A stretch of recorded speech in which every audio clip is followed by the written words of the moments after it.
ونسة وكلام واتساب. ونسة وكلام واتساب يأتيكم على إذاعة الأمل في الإعداد والتقديم أم كلثوم مع اسمه ونسة وكلام واتساب.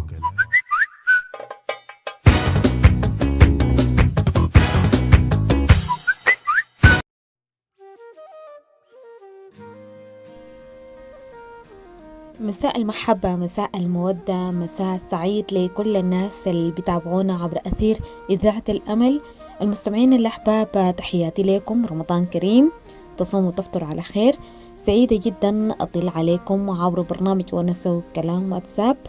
اليوم حنواصل الموضوع اللي تكلمنا فيه الحلقة اللي فاتت، لأنه صراحة حلقة واحدة ما بتكفي للكلام عن التسامح والاعتذار والغفران. المستمعين الأعزاء، خليكم معانا اليوم مجموعة من القصائد، مجموعة من الأشعار الجميلة والشيقة. القصيدة والأغنية السودانية تناولت التسامح والاعتذار، وتنوعت بين الرجاء والطلب والأمل من أن يعفو وأن يسامح المحبوب. إذن هي دعوة للحب والتسامح والاعتذار، خصوصا ونحن في شهر رمضان، شهر التسامح، شهر المودة والغفران. المستمعين الأعزاء، دعونا نسوح في هذه الحلقة في الأغنية السودانية الأصيلة اللي تناولت كل المواضيع والصفات الجميلة بطرق مختلفة. نبدأ برائعة عبد الوهاب هلاوي التي صدح بها العندليب الأسمر زيدان إبراهيم، وقال: أغلطوا انتوا يا حلوين، نجيكم نحن بالأعذار.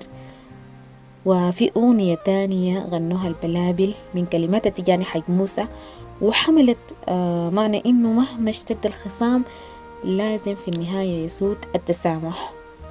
تغلطوا انتوا ونسامح، ما بنقدر نخاصمكم، ما أصل الهوى الجامح ينسينا الخصام كله، ويهون ظلم الهوى وزله، ودغناه من مرة، ولما عيونكم الحلوين تصابحنا نرجع نحن مجبورين نسامحكم. يا سلام.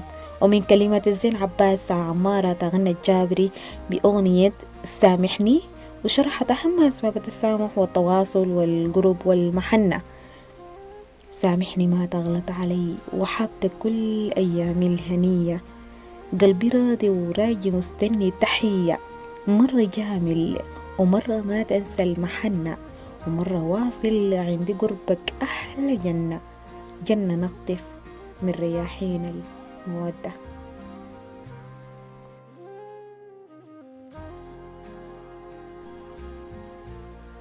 والأجمل لما يقول في نهاية الغنية: جيت أسامحك وإنت ما تبخل بإيدك، إيه حياتي مصيري نابع من وجودك. المستمعين الأعزاء، ما ننسى الأغنية المشهورة للراحل عثمان حسين من كلمات السير دوليب، أغنية مسامحك يا حبيبي. مسامحك يا حبيبي مهما قسيت علي، قلبك عارفه أبيض وكلك حسن نية، ما خطرت لقلبي سلوى تحيد عنك، وما ممكن أعاتبك واخذ خاطري منك، أنا عارف خصامك وغضبك في كلامك ما من جوا قلبك، كله على لسانك. المستمعين الأعزاء، برضو في أغنية الشجن يقول فيها الراحل عثمان حسين: اغفر له يا حنين وجاوز من ظلم. أحلى حاجة لما أنت تغفر للزول اللي بتعزه، حتى لو كان يعني هو ظلمك، في النهاية أي زول هيتحاسب بالحاجات اللي هو بيعملها.